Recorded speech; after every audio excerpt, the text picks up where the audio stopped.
Welcome to Baseball Biz. You're listening to a very special edition of Baseball Biz today. The love of baseball, pass it on.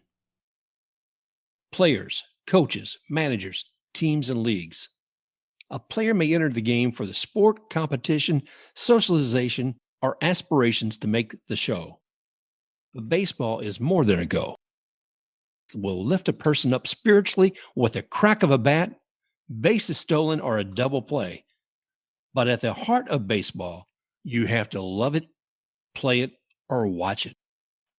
For some, baseball becomes a calling that comes early in life and carries over into their families and diverse careers. Today, we'll be speaking with left-handed pitcher Jeff Brown, a man whose life with baseball began early on, and he delivered the stuff when he was at HCC Hillsborough Community College. And we're going to be talking a little bit about that and some of the history of what Jeff has done with baseball and how that's followed with him through life as well. I've been very fortunate to call Jeff a friend. I first met him in Ocala, and we both worked for a New York Times media company, but we've been able to stay in touch since then. And Jeff, I know you love the game. Welcome to Baseball Biz, Jeff. Thank you. It's good to be here. Yes, I do. I absolutely love baseball. It's a left-handed pitcher. Was that a challenge? And when did you first let me ask this question. When did you first pick up a baseball? Man, it was kind of a birthright. My grandfather was Phil Cavarretta, a National League MVP, a Cubs manager, 20 years with the Cubs, first baseman.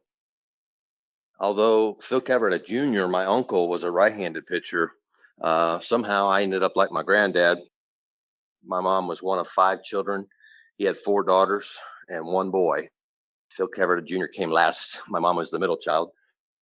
But baseballs were around me from the minute I probably could actually hold on to something, maybe quicker than a spoon.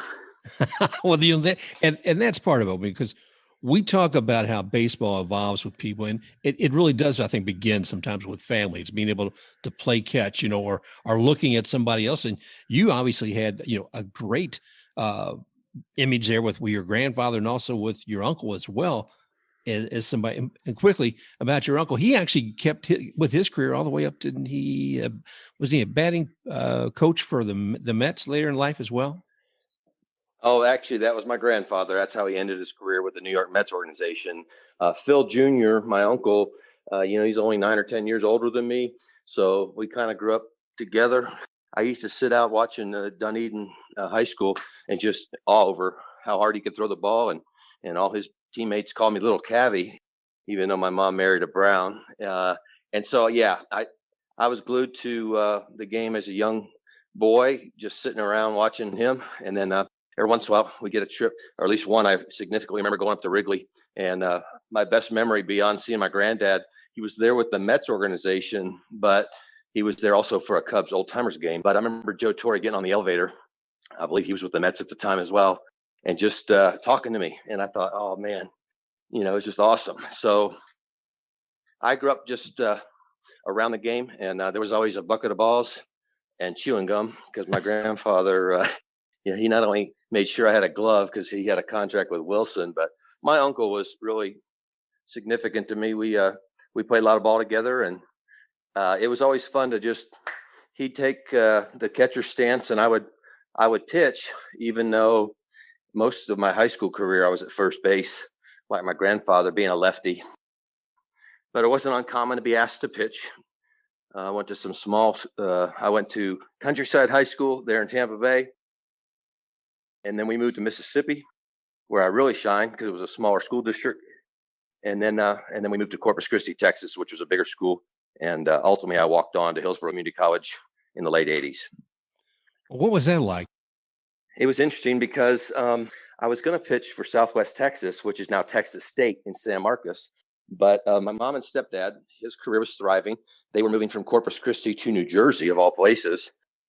I just wasn't interested in that. So my parents were divorced. I moved to Tampa to be with my dad, and knew that if it was meant to be, I'd be a walk-on. There wasn't room for too many walk-ons. I think there was 2 of us.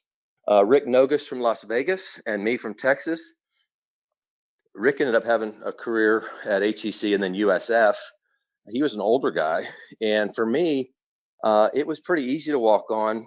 I guess I had a good tryout, but I had a group of teammates that all ended up going to Chamberlain that all also were scholarship athletes for HCC under Gary Calhoun, or actually Tom Scowen at first. Some names that, guys that could really, for an older guy like me, I'll be 55 this year, Jay Evans, Kenny Alfonso. There was just a lot of good players from the schools there in Tampa, but a lot of them spoke up, I think, on my behalf to the coach and said, man, this dude was our friend growing up at Forest Hills and ended up making the team at Countryside as a freshman. One thing I always thought was I had to live up to the reference that was always going to be made, which was my granddad. Back then, a lot of these old coaches, they knew Phil Cavarretta's name, even without looking it up online, because it wasn't a thing then. It's interesting because, your talent was recognized long before you stepped onto HCC. And some of that was because, with Hillsborough Community College, because a lot of the players that were there, they had excelled as well and come on to the team. Now, when you came on at Hillsborough Community College, even with all the good reviews, were you already established as a left-handed pitcher, or were you playing another role on the field as well? No, in fact, I was probably one of three guys trying out for first base. I was also put out in right field because I had a really good, strong arm. I think from my memory, Jorge Gonzalez or the kid from Jefferson beat me out at first base. George was fabulous. And I was asked, hey, have you ever pitched? We'd like to turn you into a pitcher. And so I think I was initiated with a winter ball game schedule at first, just to have a little humble pie. They put me on the mound against University of Tampa. And here comes a lefty on lefty situation that definitely was probably what got Tino Martinez drafted.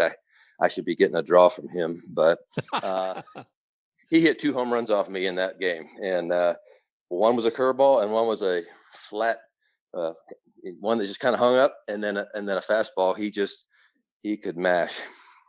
Well, if somebody's got to hit one off of you, Tito is one to certainly say, well, yeah, I can kind of expect that might happen.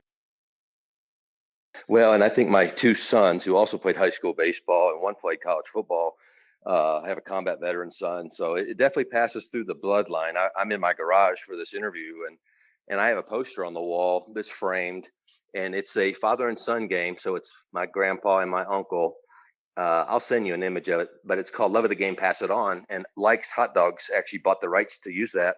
And they used that image, I want to say in the 70s and 80s. It was special to our family because even though my mom was one of 4 daughters, our whole family obviously loves baseball, and certainly loves seeing the Cubs win it all a few years back.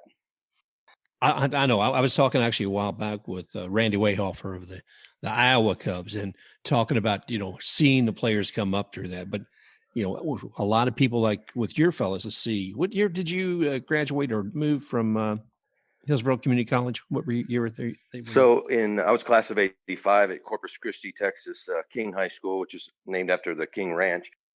So yeah, I would have started out there towards the end of 85.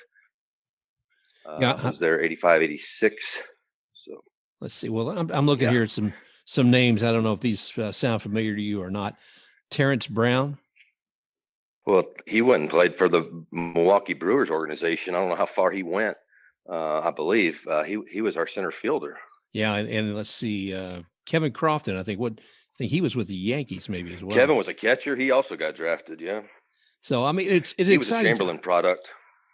Well, that's it. You're talking about folks that played here at Hillsborough Community College, but you're also talking about Tampa. Tampa is, and the surrounding area is just huge as far as development of players. And we're talking, like you're saying, at high school, at collegiate level, and then of course we've got all the minor leagues around this area. But that's an exciting time, and to be able, as you and I age a bit, seeing where some of these folks, how they pursue their career, but also what happens after that.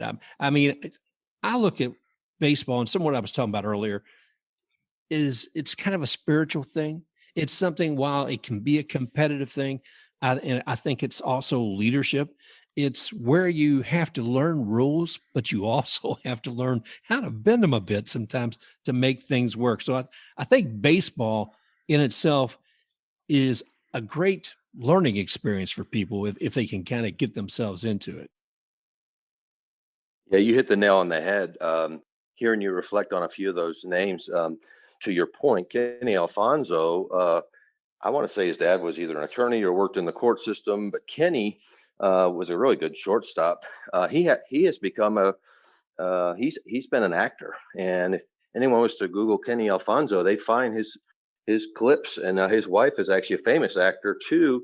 She's the wife of the chief on Chicago Fire, and so I do think to your probably what lives out in my life is dealing with years like 2020 or even 2021 so far. Adversity. It's a game of failure.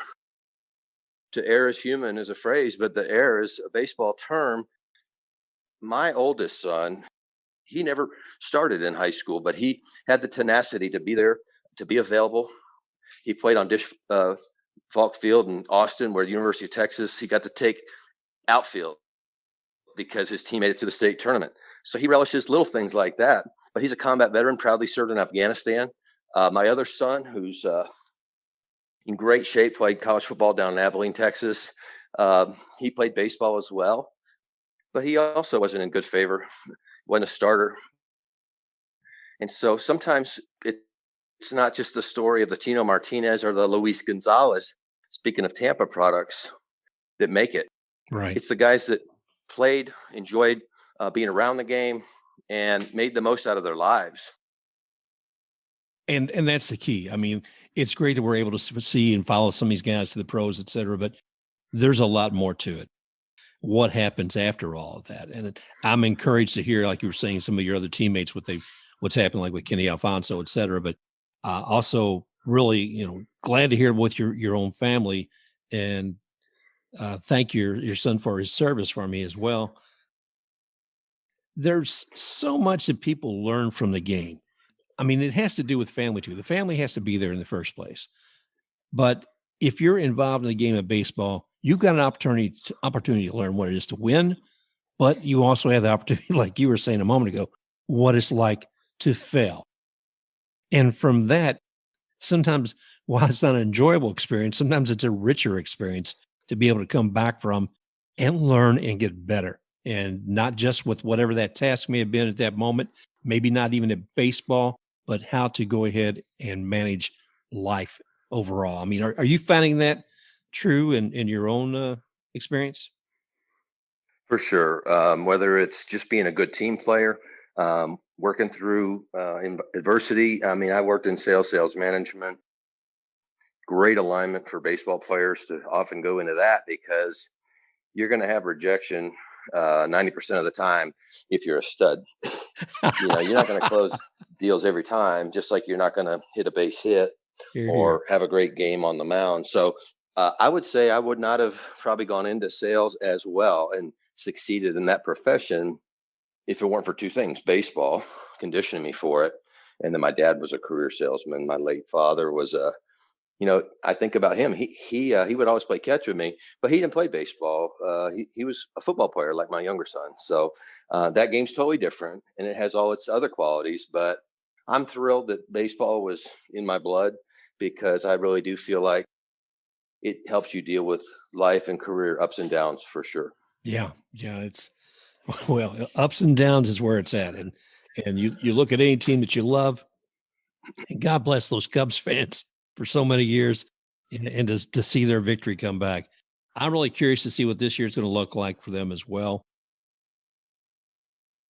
I want to thank you again, Jeff, for all this. I appreciate you taking the time today. I know you're busy taking care of some stuff at home and developing your new gig as well.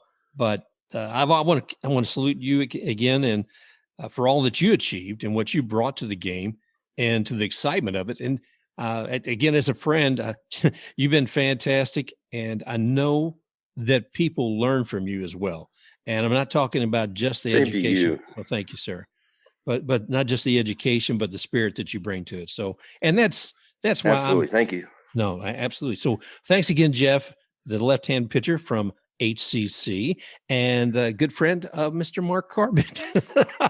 So, Jeff, thanks a lot, buddy. And we'll be catching up and talking again soon. Yes, sir. Call anytime. And thanks for having me. All right, man.